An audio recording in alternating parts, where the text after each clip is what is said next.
అందుకని స్త్రీ ఇప్పుడు శిల్పా గురించి మాట్లాడుతూ లేయవచ్చు అంటది, ఇదిగో నేను భాగ్యవంతురాలను, అనేకులు నన్ను చూసినప్పుడు ఏమంటారు, అమ్మ నువ్వు ఎంత భాగ్యవంతురాలు, నువ్వు ఎంత అదృష్టవంతురాలు. యాకోబు గురించి దేవుడు మాట్లాడుతూ ఉంటాడు, యాకోబు నిన్ను అనేకులు చూసినప్పుడు అయ్యా నీ భాగ్యం ఎంత గొప్పదో అని కొనియాడుతారయ్యా.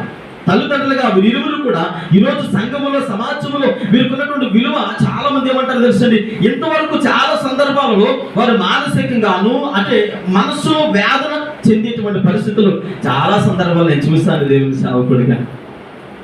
ఎందుకనంటే చాలా మంది చాలా రకాల ప్రశ్నలు, చాలా రకాల మాటలు బయటికి అనకపోయినా కొన్ని సందర్భాలలో వారు చూసేటువంటి చూపు అంటే హృదయానికి తాకుతున్నప్పుడు వారికి తెలుసు, అరే వీళ్ళు మమ్మల్ని చూసే చూపు చాలా అంటే విధానం చాలా డిఫరెంట్ గా ఉంది, మమ్మల్ని అర్థం చేసుకునే విధానం చాలా వ్యత్యాసంగా ఉంది అని మానసికంగా ఇరువురు భార్య భర్తలు చాలా సందర్భాలలో బయట ఫంక్షన్స్కి వచ్చినా వాళ్ళు బయటికి చెప్పకపోవచ్చు, కానీ దేవుని సేవకులుగా ఆధ్యాత్మిక తల్లిదండ్రులుగా వారి బాధ ఎంతో సేవకులుగా మాకు తెలుసు.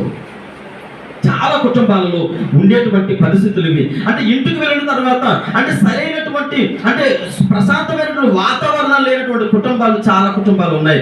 అలాంటి పరిస్థితుల నుంచి ఇప్పుడు అయ్యో నీకేమీ లేదా, అయ్యో నీకేమీ లేదా, అయ్యో నీకేమీ లేదా, నీకేమీ లేదా, ఏమీ లేదా అంటే నువ్వు పేదరాలువే. ఏ విషయంలో? మీరు అడిగేటువంటి విషయంలో.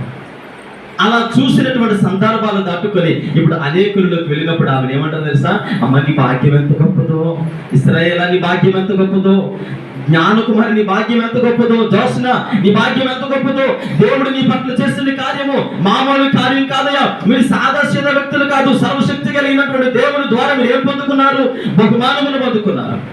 మనుషుడు ఇచ్చిన బహుమానం ఆ డిన్నర్ సెట్ వాడికి ఎక్కడ తగిలిపెట్టదు అనుకుంటాను. పెళ్లి రోజు వచ్చిన డిన్నర్ సెట్ చాలా అయిపోయి ఉంటాయి కాబట్టి అన్నీ ఉన్నాయా పోయాయి. ఇప్పుడు చెప్పరు ఎక్కడ మీరు ఫీల్ అవుతారని, అన్నీ ఉండవు.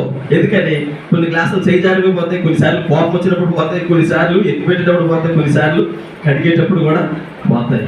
ఇచ్చిన బహుమానాలు అంటే మనుషులు ఇచ్చే బహుమానాలు, కానీ దేవుడు ఇచ్చే బహుమానం అలా పోయేది కాదు. అది శాశ్వత కాలం నిలిచింది, వారి జీవితాలను ఆశీర్వాదకరంగా నడిపించేది, అనేక తరాలకు దీవెనకరమైనటువంటి పరిచయను వారు భుజస్కంధాలను తీసుకుని మోసుకెళ్ళేది. అందుకని ఆ శ్రీమంతుడు ఇచ్చేది తరిగిపోయేది కాదు. ఏమంటే ఇప్పుడు నాకు ఒక 10,000 ఇచ్చాను అనుకోండి, 10,000 లేవు, 10,000 ఇచ్చాను అనుకోండి, అమ్మ నువ్వు భాగ్యవంతురాలివి, ధనవంతురాలివి, లక్షాధికారివి, అమ్మ కానీ జీవితాంతం ఖర్చు పెట్టుకుంటే 10,000 ఎన్ని రోజులు ఖర్చు పెడుతుంది? ఒక జత బట్టలు కుట్టించుకుంటే ఎగిరిపోతాయి. ఈరోజు స్త్రీలు ఆగిపోతారు కదా, 10,000 రూపాయలు ఒక జత బట్టలు కుట్టించుకుంటే ఎగిరిపోతాయి. అదే దేవుడిచ్చే ఆశీర్వాదం ఎలా ఉంటుంది తెలుసు అండి, దేవుడిచ్చే ఆశీర్వాదం తరిగేది కాదు, అది తరిగిపోదు. ఎందుకు తెలుసు?